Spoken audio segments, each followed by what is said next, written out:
You've entered Bookstorm. Your favorite authors are here to dive down deep into their best-selling books. Stay tuned to brave the storm.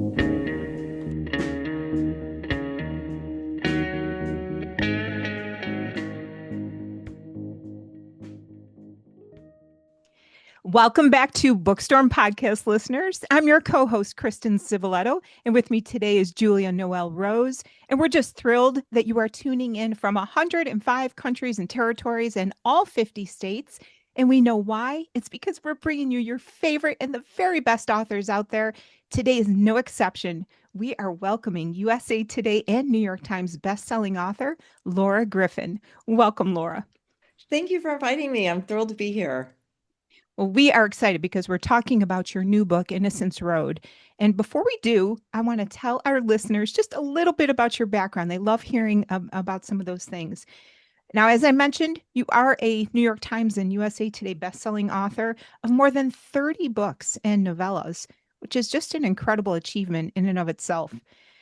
Your books have been translated into 14 languages, and you have won numerous awards.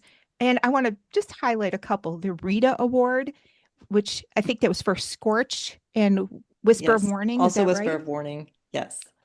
Fantastic.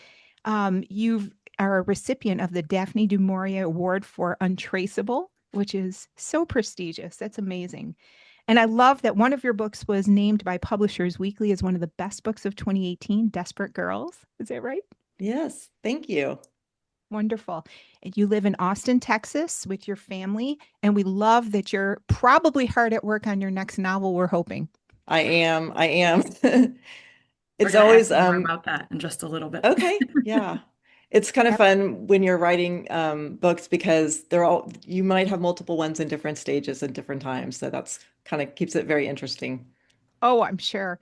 Well, before we talk about Innocence Road that we're here to talk about, I know Julie wants to give us a little bit of a background of what's going on. I just wanted to mention that People Magazine named your new novel as their book of the week, which is really cool.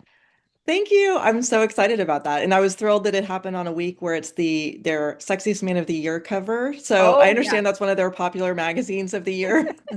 Who was named? So that was kind of fun. It's Jonathan Bailey this year from the Bridgerton series and from the movie Wicked. That makes sense. He looks very nice on the cover. That makes sense. I guess I agree with their pick this year. That and also, your choice of book. I know. Well, we had the absolute privilege of reading your book ahead of its release last week, and I'd love to tell our listeners a little bit about it before we dive in. So we meet Leanne Everhart, who's a police detective who swore she'd never go back to her hometown near Marfa, Texas. It's an untamed, wild landscape near the border with Mexico.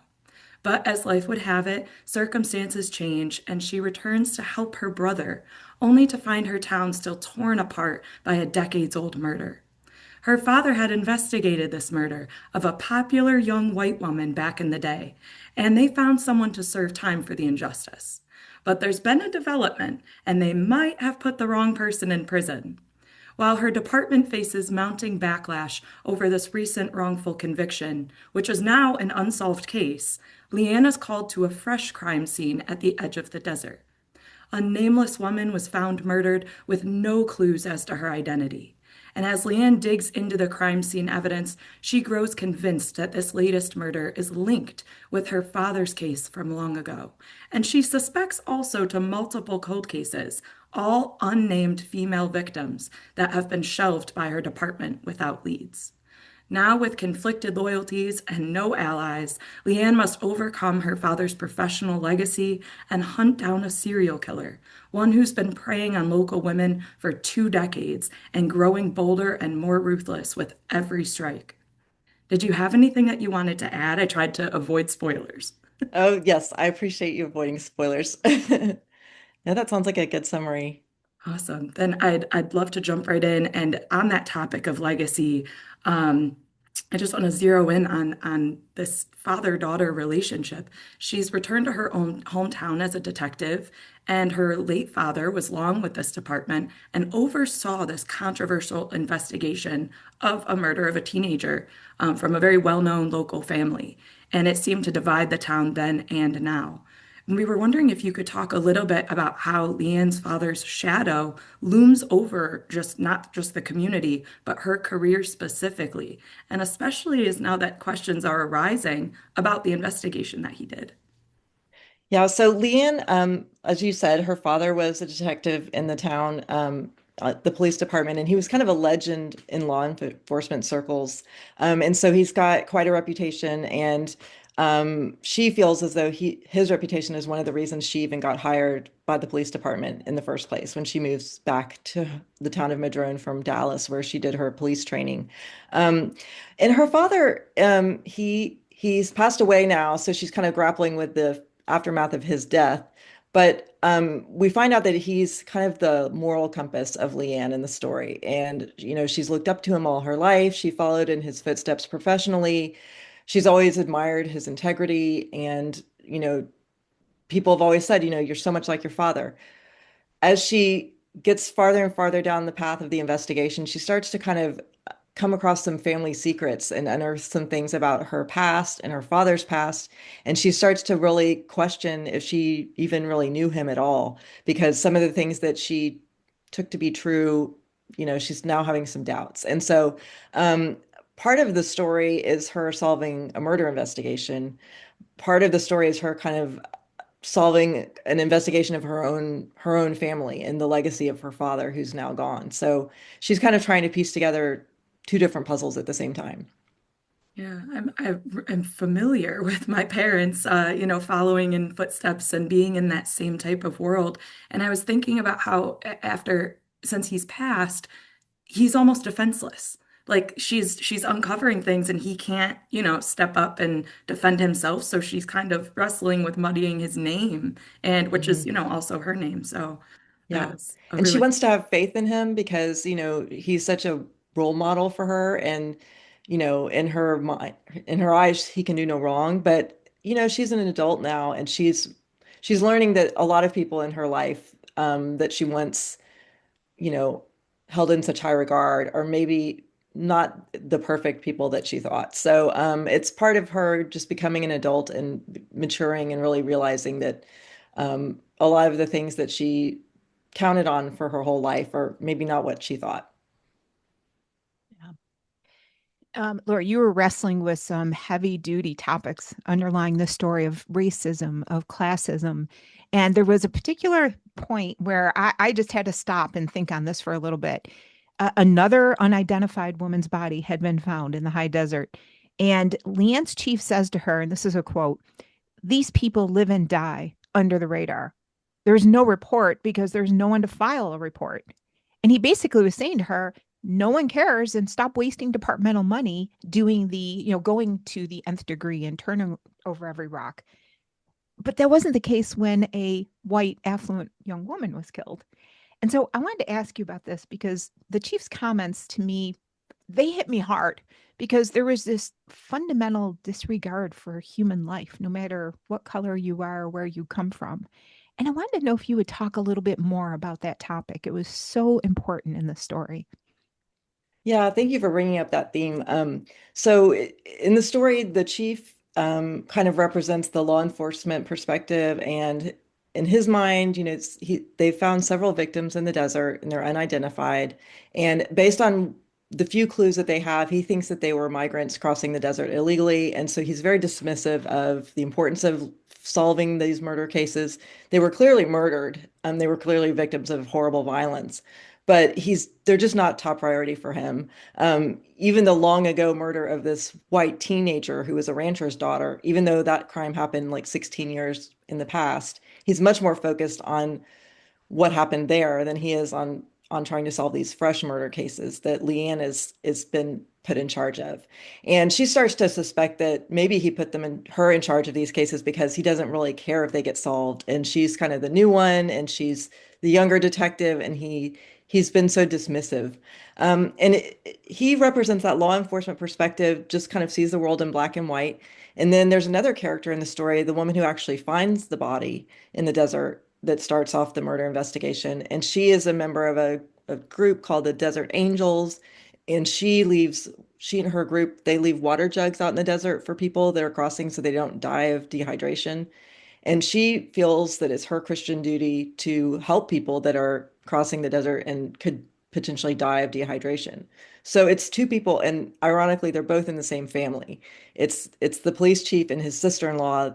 She founded the Desert Angels. And so it's kind of a microcosm of some of the rifts that we see in a small community, where even people within the same family don't see eye to eye on that issue. And so, on one hand, some people want to show compassion and treat people as humans. On the other hand, someone's, sees it as very black and white. Someone's here illegally, or someone's crossing the desert illegally, and they get what they had coming. And so Leanne is kind of caught between those both of those perspectives. She's a police officer, but she kind of can see the other point of view, and she interviews friends and family members of some of these victims. She starts to really see them as the full picture of who they were. She talks to their friends. She talks to their families that have been, had missing people for years and years and no answers. And so she starts to really see them as people. And that's part of what prompts her to keep going, even when her chief is just kind of dismissing the whole case. Yeah, I love too the metaphor of Izzy going out into the high desert to meet people where they're at, as opposed to the conception of these people coming into our community. And you were playing with a lot of important themes there, but you were immersing us in it. We were going on those journeys to meet people where they are. And I love that it just spoke to this basic level of humanity that seemed to be missing in the analysis of some people. Yeah, it was interesting. I mean, one thing, so my background is in newspaper reporting, and so I got my start as a newspaper reporter, and I always really like to interview people, and whether it be investigators or investigating a crime, or people that have been a victim of a crime, you get so much more heart when you talk to people face to face, and you can kind of understand the motivations of the law enforcement, the people that are investigating. You can start to really understand the wounds of the people that have been victims of crime. And so I wanted to kind of humanize these victims, and I didn't want them to just be these faceless bodies that were found. I wanted to really talk to a friend, a mother, people that are just terribly wounded by their loss. And so, just develop them as people. Yeah. I'm glad Izzy was brought up, and also even your background in reporting, because I loved her character, and she's a forensic crime scene photographer, and I feel like both reporters and police have a heavy public presence and responsibility, and this was like an unseen professional responsibility that carried a lot of weight, because Izzy was a forensic crime scene photographer and missed at one point a picture or mistaking a picture of a shoe print at a scene. And I think she was struggling with a lot of guilt. And this responsibility impacts not just them as people, but communities and cases and how things develop. So I was hoping that you could talk a little bit about the impact of these almost lesser seen jobs that aren't right at the Mhm. forefront. Yeah, I've been writing suspense for a long time, and I really love to learn about the forensic aspects of the cases. I've interviewed a lot of forensic experts from, there's a forensic anthropologist in this story, and I've interviewed DNA experts and ballistic experts. And one thing that I think is really fascinating about these jobs is that when it comes to these forensic experts, the tiniest detail can mean everything for a case. The tiniest little bit of DNA that has been left on a piece of clothing or on a murder weapon, a shoe print, a partial fingerprint, just something very tiny that can be overlooked, can make or break a case. And so Izzy, having trained as a CSI, she understands that. She knows the value of these little bitty, sometimes not even evidence that's not even visible to the naked eye. And so she's very conscious of that. And so that's why she's kind of crushed when she misses this evidence. And she feels the weight of that responsibility. She knows that she might have failed to document something that could be critical to the case. And so she feels that responsibility. But in addition to being a forensic photographer, her hobby is nature photography. And she has a great eye for detail in the story. And so That was kind of fun to show the story through her eyes because she has such an eye for detail. And so when she's looking at the landscape, when she's photographing nature, she has a very particular lens on this community and the setting where the story happens. And it was kind of fun to show it through her eyes. Yeah. Well, I want to ask you about another aspect of the story that I found really fascinating, and that was these divided loyalties of all the townspeople. It was kind of like a simmering tension in the backdrop throughout the entire story. Now, Leanne had moved to the big city, I think Dallas, and came back to her small town. And, there was there was some resentment there from some of her fellow townspeople. And I was wondering if you could talk about that a little bit because those small town loyalties and the divisions where people lined up on this side or another really played a big role in the story. And I was wondering if you could comment on that a bit. Yeah, so she went away and got her training in Dallas, so the big city, and that's where she got her police training. And then she comes home to the town of Madrone. Madrone is a fictional town in far west Texas in the high desert near Big Bend National Park. And it's inspired by the town of Marfa. And I don't know if you've ever been to Marfa, Texas, but it's this little bitty town and it's very artsy and it has a tourist it's a tourist attraction because it has a lot of art galleries and located in this really beautiful setting in West Texas. So it's kind of inspired by that town.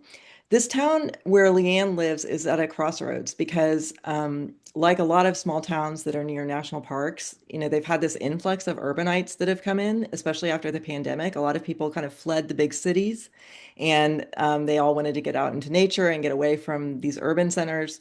And a lot of people started moving out into these areas near the national parks and they wanted to be there. They've brought kind of some of their big city problems with them. And so her town is experiencing just this kind of a transformation. It's going from this little dusty small town in West Texas that nobody's ever heard of. And now it's becoming a tourist center because it's at the gateway to several, big parks. And so she's having, as a law enforcement person, she's kind of caught between, the economic engine that this tourism is bringing to their town, that people want the tourism, but they don't necessarily want all the effects of the big city people moving in and different values. And then on top of that, they've got this decades old crime that kind of comes back to life when this wrongfully convicted man is released from prison. And all these old wounds are opened because at the time that murder happened, the town kind of divided along lines and took sides. Do we think he did it? Do we think he didn't do it? Is he guilty? Is he innocent? Should he get the death penalty? Should he not get the death penalty? So people were divided. And now that old wound has been opened again. And so this town is kind of in a state of upheaval, and Leanne's kind of caught in the middle as they're trying to figure out what happened and kind of the town is kind of going through this transformation. I was thinking about how hard it would be to investigate in a context where the players involved. You went to school with them, they played at your house, your parents knew one another. And, our protagonist here, Lynn, she had to contend with all of that. And I was thinking that's very uncomfortable. Yes. And, people get ideas in their head, and it's hard to kind of back off of that, even in the face of clear evidence that you might be wrong about someone. Once people made up their minds that he was guilty and that he did it, it was kind of like everyone took sides and that was the end of it. But it's not the end of it because new evidence has emerged and he's been exonerated. And then he comes back to the town and he's got some old scores to settle. And so then Leanne has to contend with him being there, kind of lurking ominously in the background. And what does he want? Why is he back here? Um, and so, she's kind of caught in the middle throughout the story, of all these different tensions between people and groups, and she's having to investigate amid all that. So, Yeah, very It's well kind of done. funny because on top of all of that, there's a healthy dose of Texan pride, I'm assuming.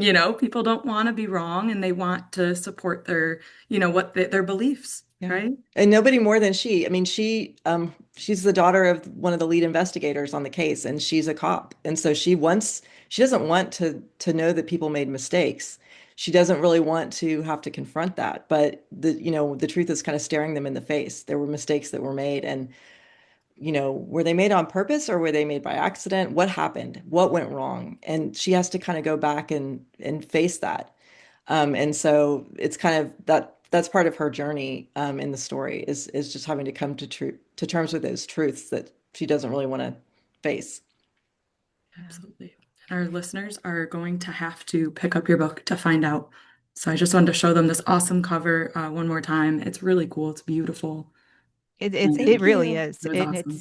I it's one love of this those one. books, it entertains, of course. You're turning those pages as you wrestle with these important issues of the day. I mean, this is what's in the news right now.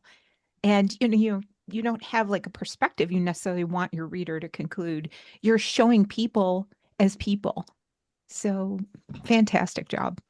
It was Thank you. awesome. Thank you so much for having me. I'm going to So tell our listeners too. Oh, Julia had a question she wanted to ask you. I forgot. I was going to say, I don't want to Absolutely. rush. I know this is a brand new release that you should absolutely be reveling in. But we are curious if there's anything upcoming on your radar, anything you're working on that you'd be willing to share. Yes. I'm working on another suspense novel. This one is set in Texas, where I live, and a lot of my novels have been set in Texas. This one is set in the Texas Hill Country, and it's it's kind of a locked room mystery where this family, it's a very dysfunctional family, and they come together for a family reunion, and there's a murder, and it happens on their ranch. So it's kind of like think Knives Out on a Texas ranch. That's the type of the premise. So I'm very excited about it, and it should be coming out next fall. Oh, that sounds cool. We We hope you hope you read come it. back. Thank you. I would love to come back I'm and talk about excited. it. I want to tell our listeners then how to find you. You have a really nice website, lauragriffin.com.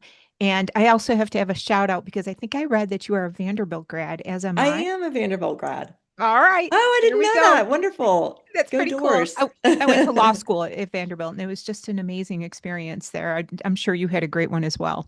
I did. Thank you. Yeah, I love Nashville, and I get back there as soon, whenever I can to just kind of go back and revisit the city. It sure changed from when I It was there. has I'm a just gonna say lot. that. Some people say it looks more like Las Vegas now than Nashville, but Well, we called it Nash Vegas. yes, yes. That Oh, is well, fun. that's awesome. Well, again, listeners, you want to pick up this book. It is fantastic. You'll lose yourself. You will think about things. You're going to want to talk about it with people. Poor Julie, I call her up all the time and I'm like, I know you're really busy, but I need to talk about this book. This is one of those books. I And love that. oh my gosh, we loved it. And we're just so grateful that you came on the show. Thank you so much, Laura. Thank you so much for having me.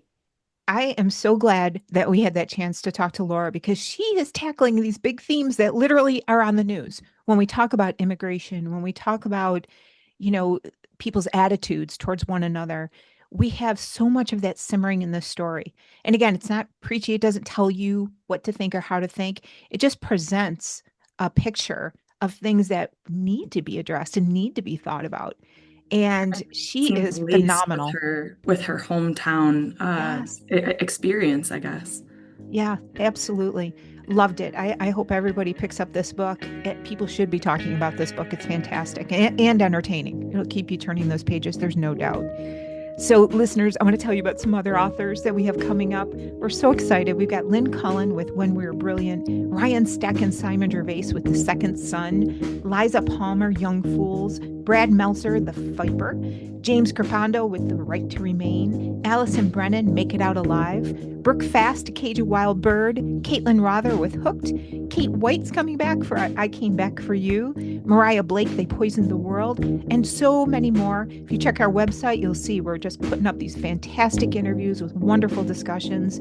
We love that you're tuning in, and we ask you to share our socials, share an interview that you particularly enjoy, or tell the author you enjoyed it. They love hearing back from you.